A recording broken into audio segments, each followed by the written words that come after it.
A new podcast called The Witch Trials of J.K. Rowling examines the life and times of the Harry Potter author, focusing in particular on her efforts to defend the reality of biological sex and the insane backlash she's received because of that.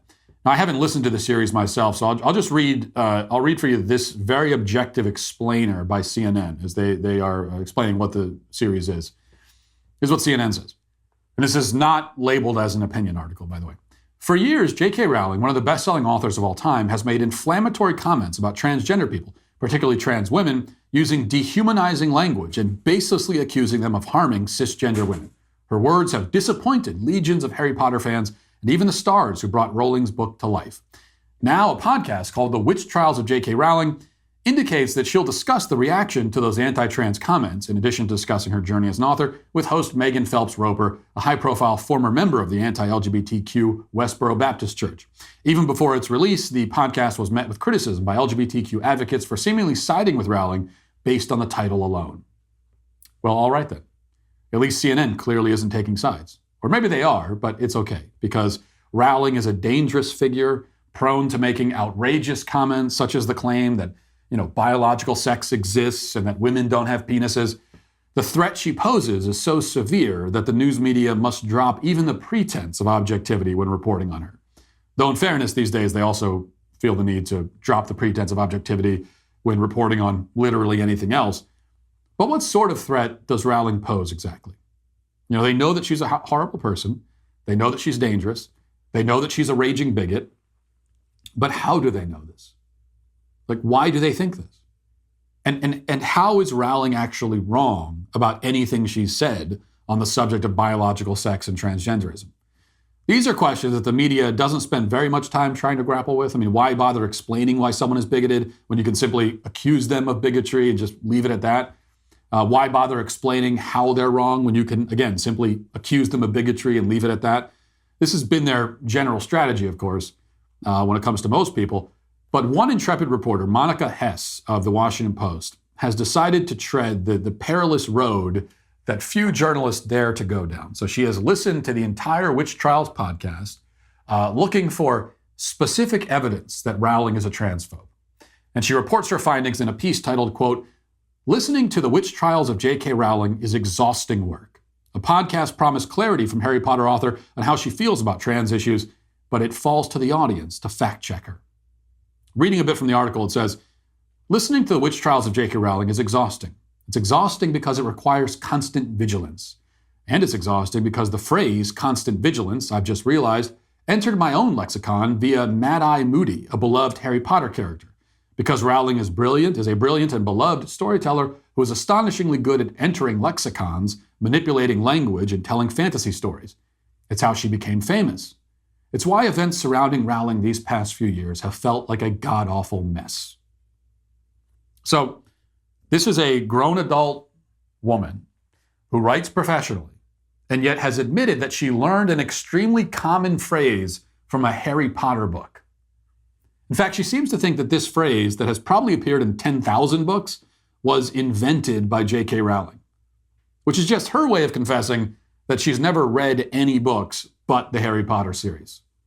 And that does help to put the anti-Rowling panic into an important context.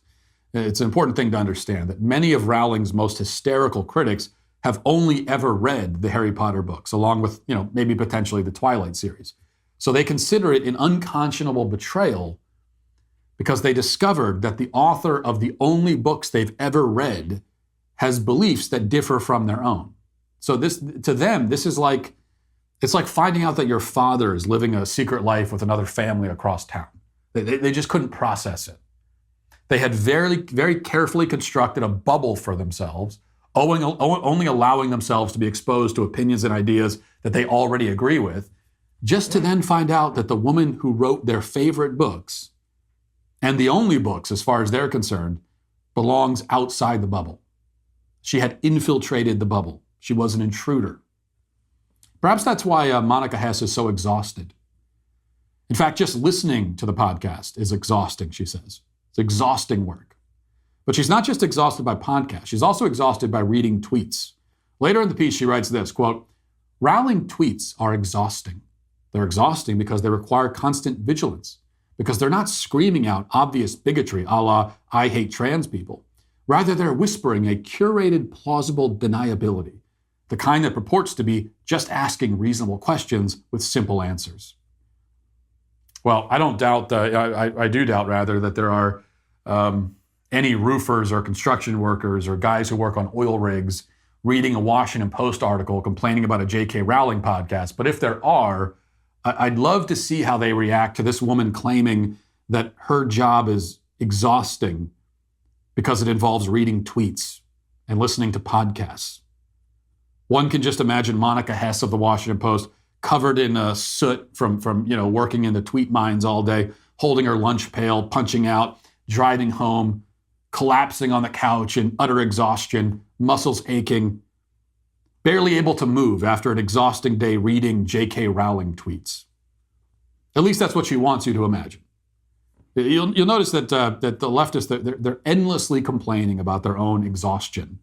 And it's not because they're doing anything physically demanding or doing anything at all in general, but rather because it's the emotional strain, as they would put it, the emotional labor of constantly encountering the traumatic reality that other people exist.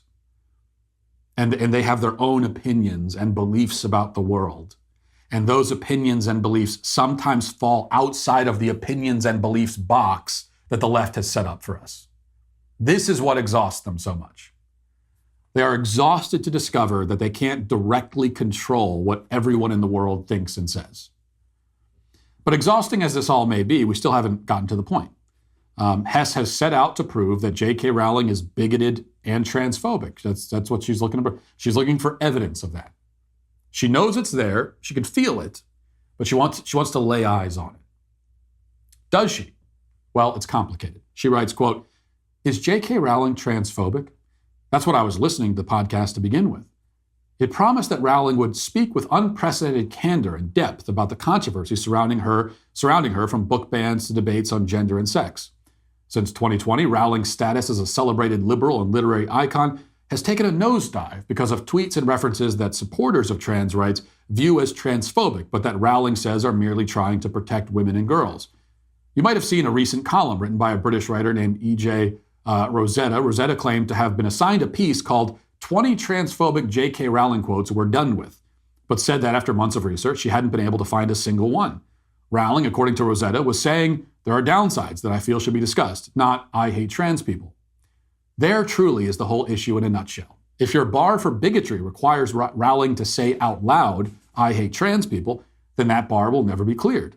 Even if Rowling feels that way, I doubt she'd ever say it that way.